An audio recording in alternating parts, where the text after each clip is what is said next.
Well, I got this table having Azure data center regions and wanted to see them in the world map. Let us try this in Excel.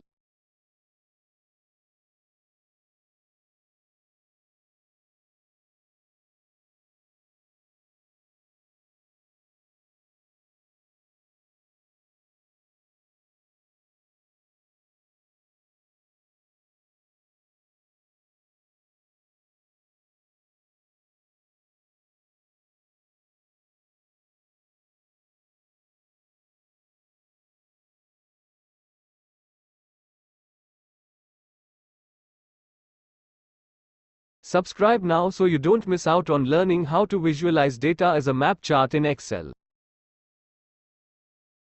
Excel expects us to provide this information in a different format, that comes later. Let us try this in Power BI.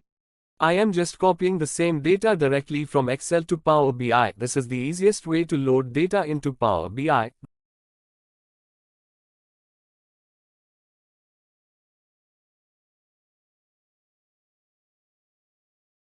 This Enter Data option has a limitation of accepting 3000 cell data only as of January 2023.